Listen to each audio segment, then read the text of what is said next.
You're listening to Keeping It Real with Sean Gino. This is a GinoCast production.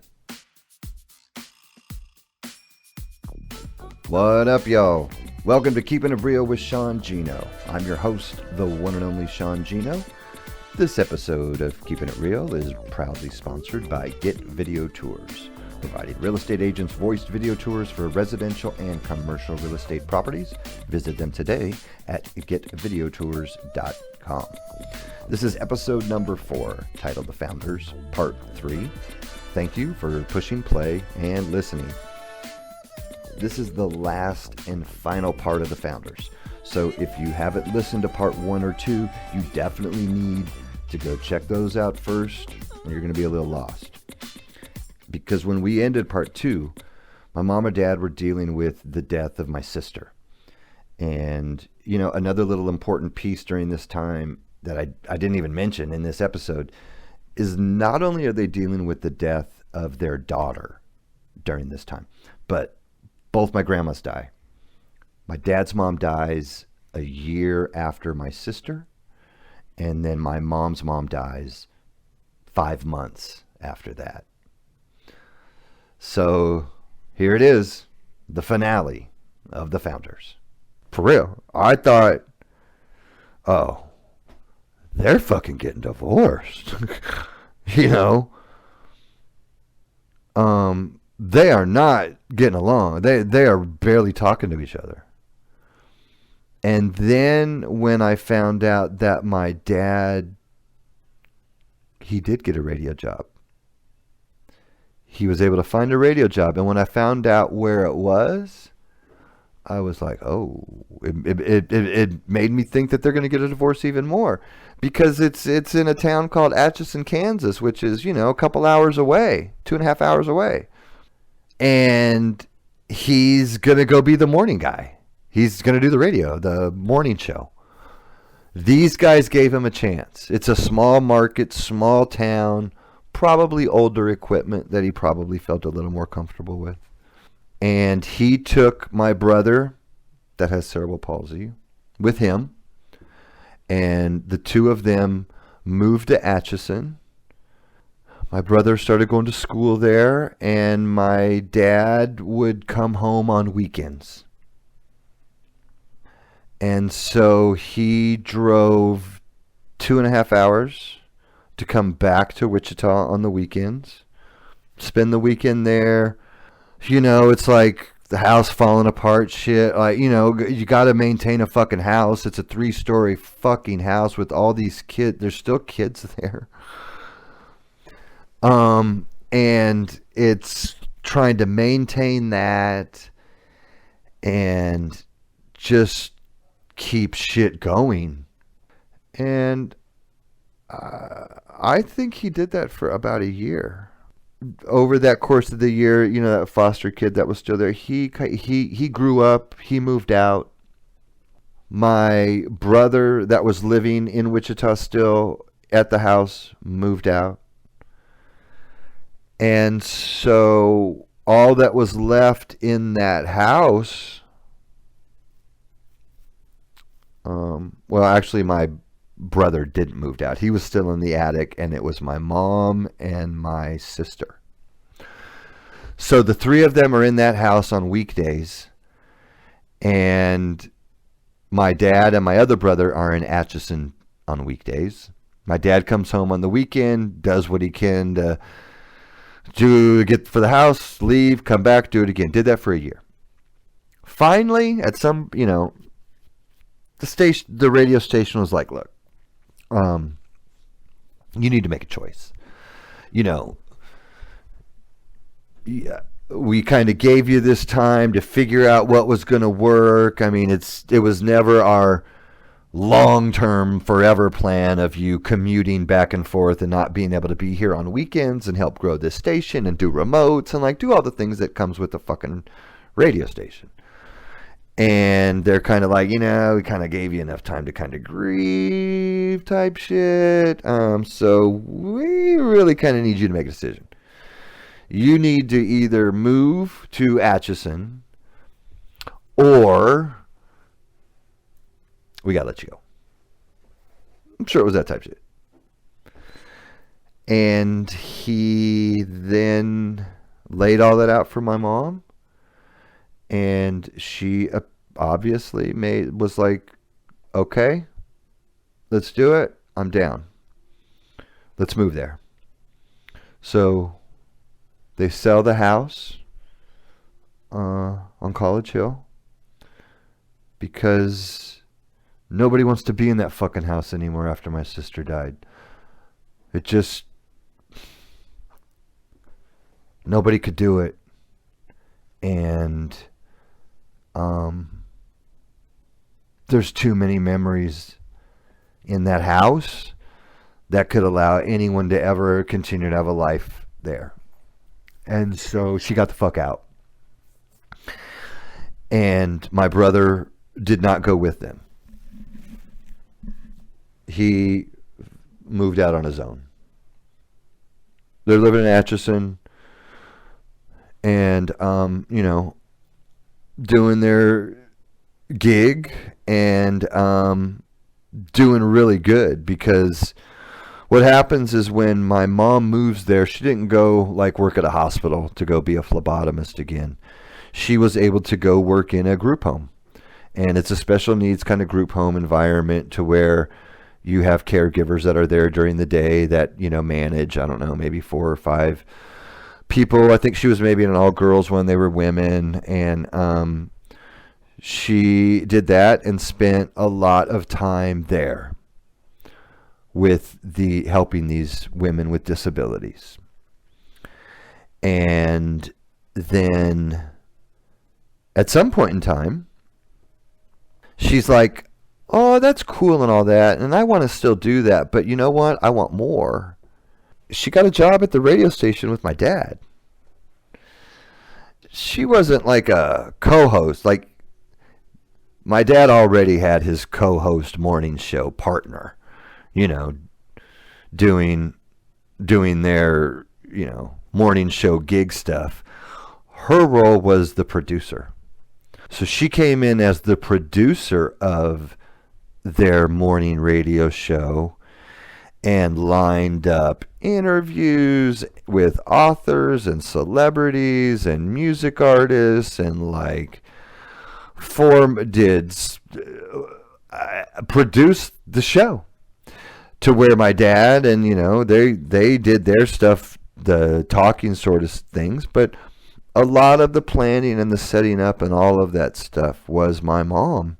I thought that was really kind of cool for them to be able to come full circle and be working together again, because they'd not worked together since fucking Minneapolis in 1972-1.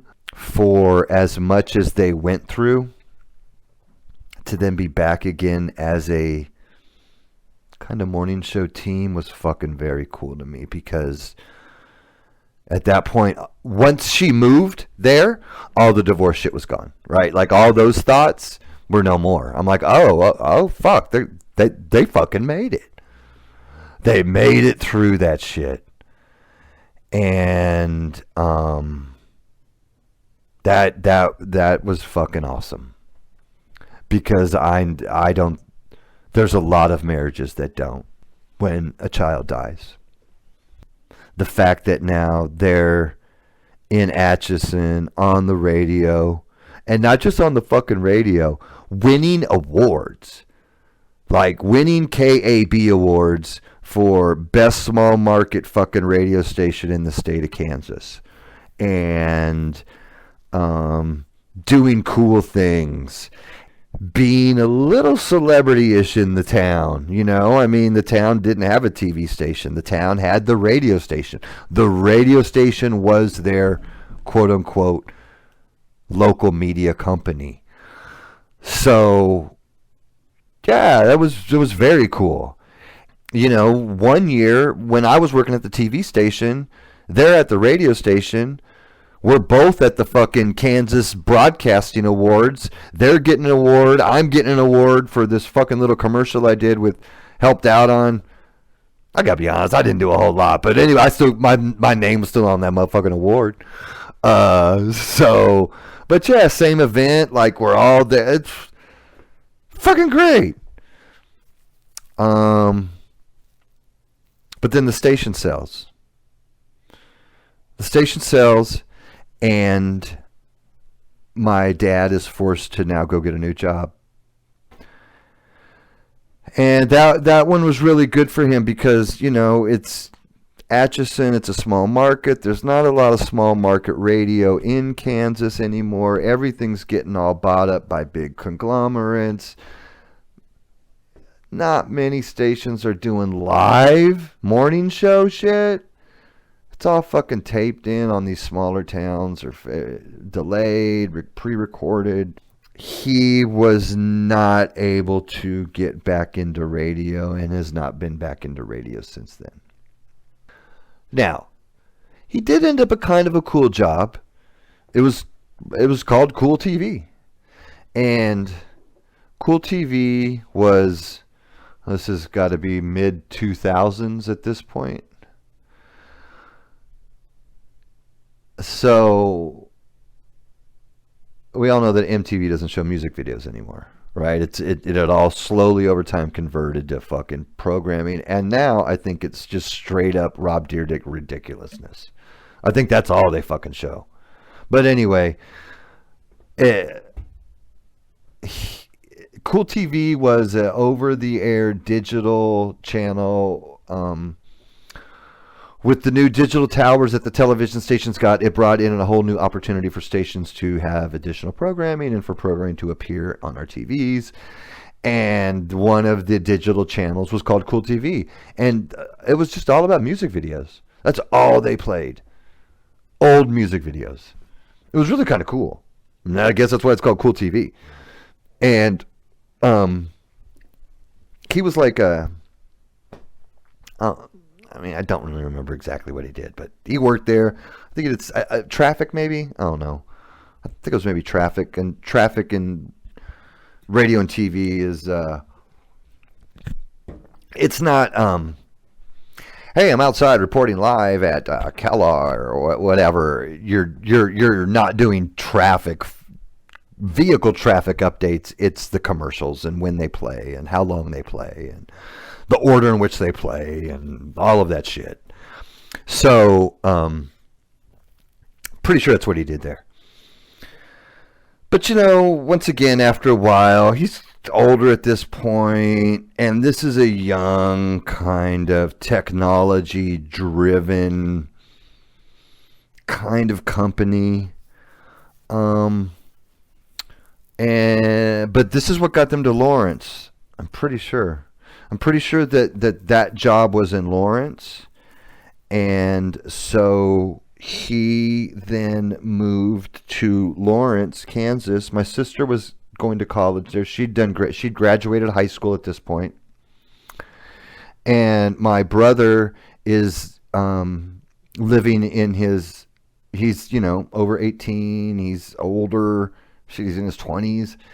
He is he might have even been he's in his late 20s. So he is at a group home in Atchison. Once he reached a certain age and stuff, he got involved in that group home in Atchison. Even while my parents were still living there and on the radio and stuff, there just came to a point that he needed some special attention and caregiving, and since my mom is working now all the time with my dad and this other side, it's the women's facility of the group home hustle, he was kind of left home alone a lot, and so it was just better that he was in the group home. And that's still where he's at today, is in Atchison, in that group home. And he feels comfortable there because he's been there for so long. So that's his normal. And with him at this, as old, he might be 40. I don't know. I don't remember off the top of my head, but routine helps. And so anytime that changes, even COVID was fucking difficult for him to process and deal with. So the move to Lawrence was then, my sister graduated high school and she was going to college to KU. So it was really just my mom and dad in that house. And so the move to Lawrence, since my dad had a job there, let's move there. So leave Atchison, the radio station, all that stuff behind, go to Lawrence. And, then what happens is, I think after a little bit of time, that job he wasn't really feeling it. It wasn't something that he wanted to do long term. My mom got a job right away, easily at group home. She's always able to, anytime it's dealing with anyone with special needs or disabilities, once she tells them all the fucking history she has, they're like, oh God, yes, come on. Sure, yes, you're fucking hired. Of course. Oh God, yes, please do this. So yeah, she never had a problem finding a job. She got there and started doing like caregiving stuff, and then she had some, you could do a couple of personal stuff on the side, watch people over the weekend, they spend time with you. I mean, she was able to hustle all of that stuff. And then what happened is then my mom wanted us, she then went to go be a teacher at an elementary school. And not like a class, because she didn't have all of the, I don't know if you needed, I don't know what the degree situations and shit to be a teacher. She was a teacher's aide at an elementary school.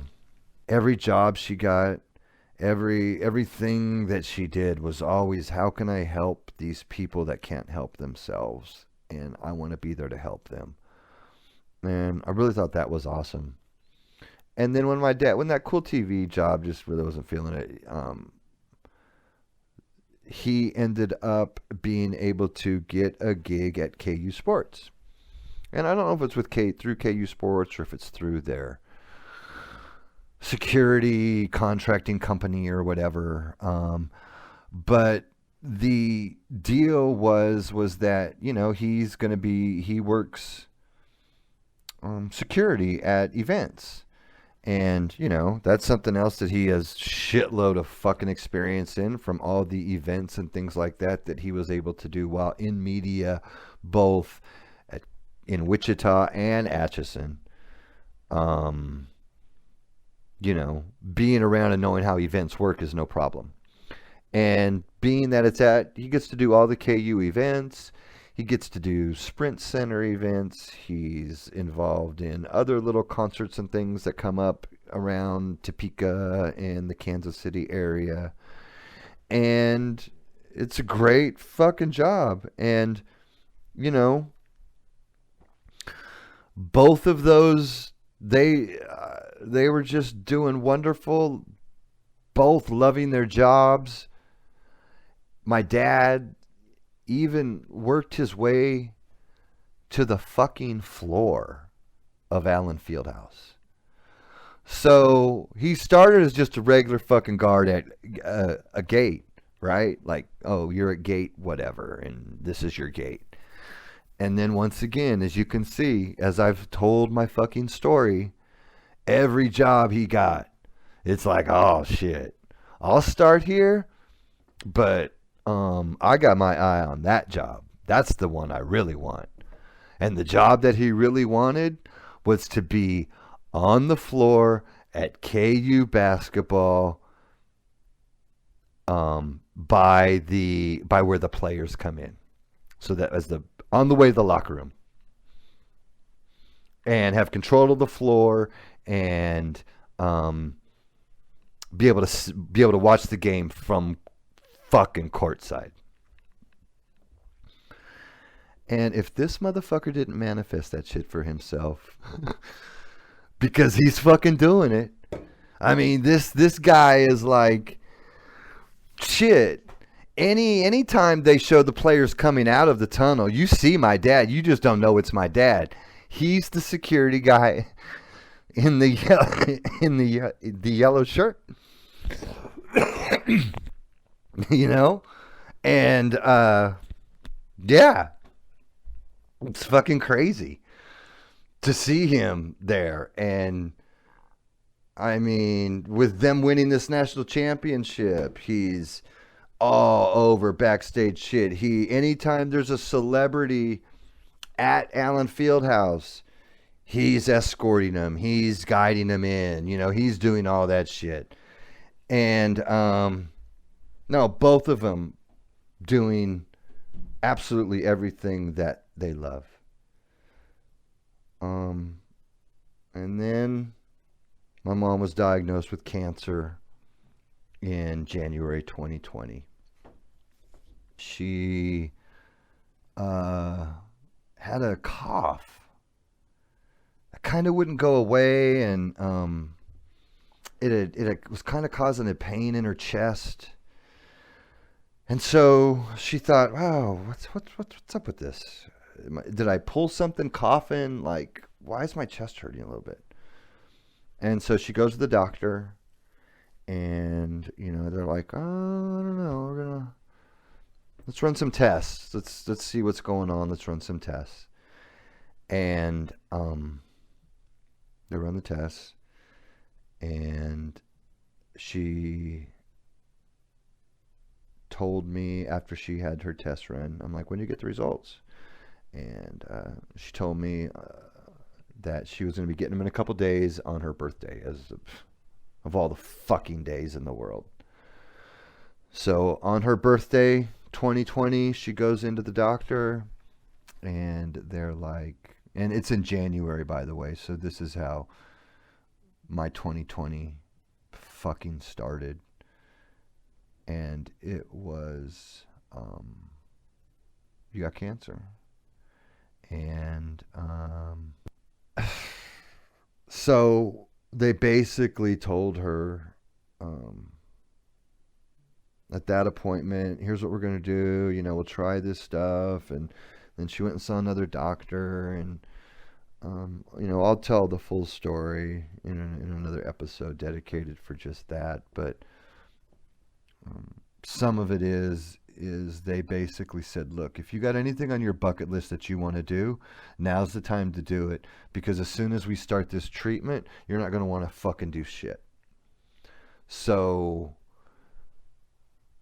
take this time, take these months, take these few months, 6 months, however long you need, to go do whatever you want to do. And make sure that you get it all out of your system." And she said, "The only thing that I want to do is be there for my school kids. I want to be able to be there for the rest of the year for these kids. And if I can do that, I will be fulfilled." And, of course, me, I'm like, what the fuck? What the fuck you talking about? What? Quit work. Why are you going to work? What the fuck you doing? You need to quit, She's like, no. This is what I want to do. And then, of course, she couldn't even fucking finish that because of fucking COVID. March, everything's getting shut down. And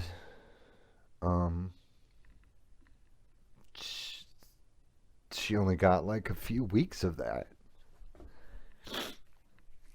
for this motherfucking COVID shit. And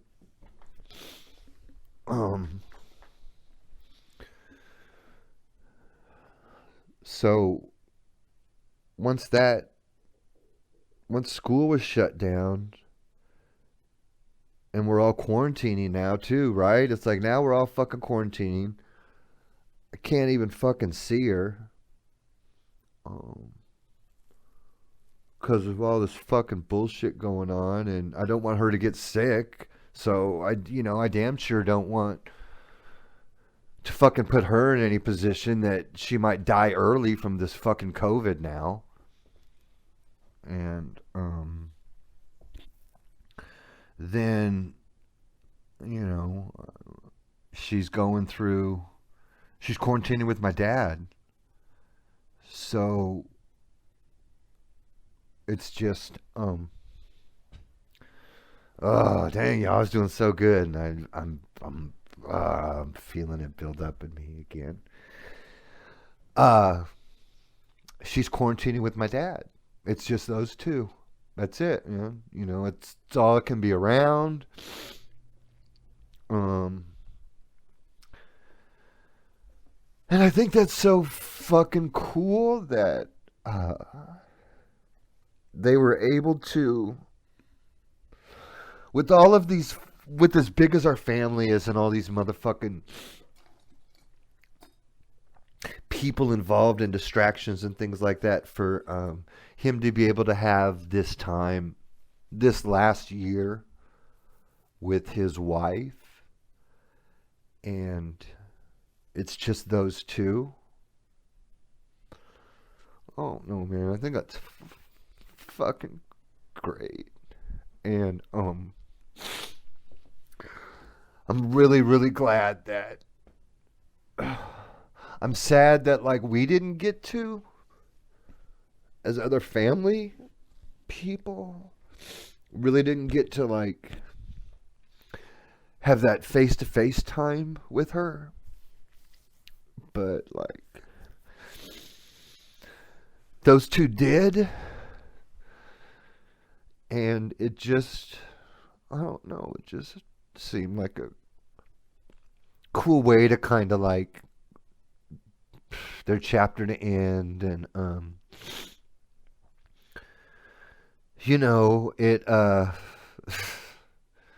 it was just one of those things that I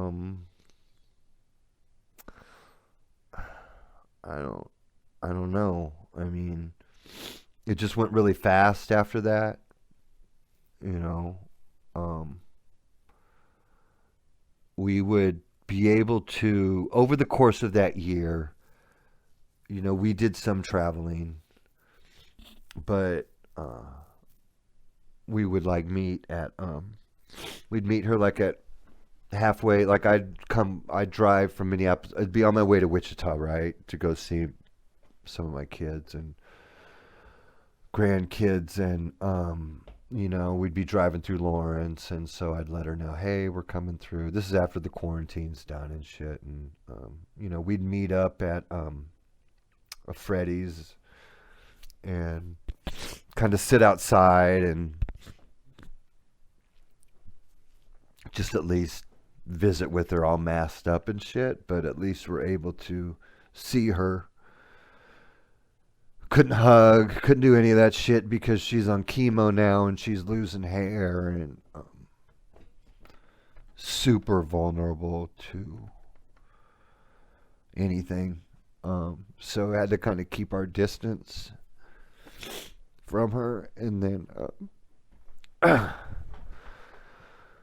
like, the only thing we ever disagreed on and, like, would get into it sometimes is goddamn politics, man.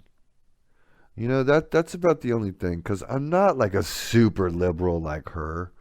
And there was a time that I was super fucking conservative. And, goddamn. Motherfuckers wouldn't let her end their relationship and shit. But, man, that is, like, the only thing that we would, like, really fucking get into it about a little bit. And that's why that last fucking year of her was a little weird, because 6 months of that, like I said, I mean, I, like, got sucked into some Trump shit, and, like, she thinks I'm losing my fucking mind, of course. She's like, oh my God, what the fuck are you talking about? I mean, skin would crawl. That guy made her skin fucking crawl, as he should. But God damn, we would get into some politics. And so that's why my last visit with her, I'll never, ever forget. because it was on January 6th. And we're coming home 2021, January 6th, 2021. And we're coming home from Wichita. We had spent like first part of the new year up there. And we're driving back through, and we stop at her house, and she kind of has a back. It's a closed in back porch area, and there's a little window that she could sit in her house, and we'd be on the back deck because it was a little cold. But it was a closed in porch, and we were able to just have a conversation with her, right? We could talk to her and, do all of that, catching up and all of that. And so we're there, and we're getting ready to leave, and all of a sudden my dad comes out, and he's like, "Holy shit, the fucking Trumpers are attacking the Capitol." And I'm like, what? What the fuck? And he's like, yeah, it's like all over the news all of a sudden. And it's because it's right when it's going down. We must have been at her house at noon or some shit. And she's like, oh, good God. It's crazy. And I'll just never forget that last time was that day. Because my last memory of seeing her is, of course, her on her porch. We're driving away. She's there with my dad waving. And, her just saying those crazy fucking Trumpers. Because that was January 6th, 2021, and then she died June 7th. And, that was phone calls and some stuff like that over those next months. But man, it went fast. And so, my dad's doing the best he can to live with the fucking pain of losing his best friend and life companion.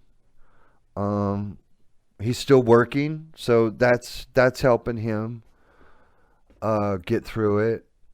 Him and my sister probably got hit the hardest with it because they were the ones in Lawrence seeing her and being around her and seeing her go through this on a daily basis. Us other kids are all spread out. I've got fucking siblings all around. I got, everyone rolled out of Wichita. As far as my brothers and sisters, I got a sister in New York. I got a sister in Seattle. I got a brother in Oklahoma. I got a brother in LA. I got a brother still in Atchison. But, we all just split up. And they did my dad did a little memorial bench around the block from his house he lives by the river. And my mom used to like to go take walks there. They would take walks there together, and she really liked that spot. And he worked with the city, and they got a little memorial bench there. And so, he does his little job stuff and does his walks, and I think he spent some time over there on that bench. And my mom didn't want a funeral. Nothing. She wanted absolutely nothing. I don't want a funeral. I don't want a memorial. I don't want a fucking thing. I want to be cremated, and that's it. And she's like, I don't want this family, bunch of motherfuckers just being sad about me. I just don't want that. And she was like, after some time goes by, if you guys want to do something, then have a little party or something in my honor, that's cool. But I don't want it while people are sad. And So we've all been kind of, once again, just like with my sister's death, we're all grieving alone, grieving apart. We're all separated. She was definitely the glue that held everything together with everybody.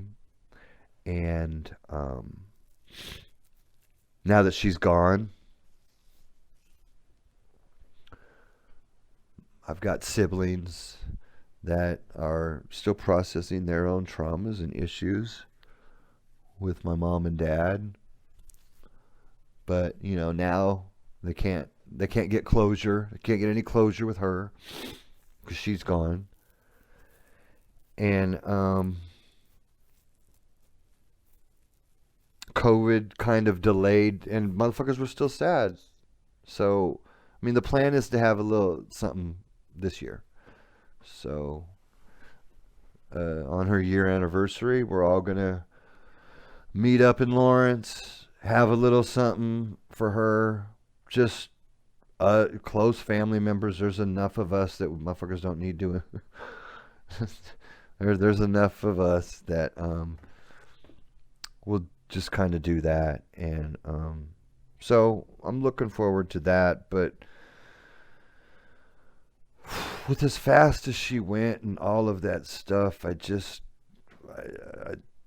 what I've discovered is key is, you know, being able to work out any of these issues and traumas that you have with your parents or your kid or anybody while people are still around. Because if you're hanging on to shit and these people leave and you can't ever tell them how you feel or work through these things, these issues stay in your tissues, and you have to find a way to let them flow through. So for me, I mean, I'm just glad that I have a fantastic relationship with both my parents. And I mean, of course I got negative shit from both my mom and dad, traits that I inherited that I still fucking do to this day. But I've also got way more positive ones. And, you know, those are the ones that I choose to fucking think about more and focus on more and try to evolve more from than anything fucking negative. So that's it, y'all. That's my mom and dad. I mean, I think their story's fucking amazing. And I can't wait to share more personal stories about each of them. And, you know, more in-depth stuff about them because they're both fucking awesome people. And I sure do miss her. Alright, then, y'all. Shit. Thanks for listening. This one was a long one. So, thanks for listening. I really appreciate it. Till next time. Peace out.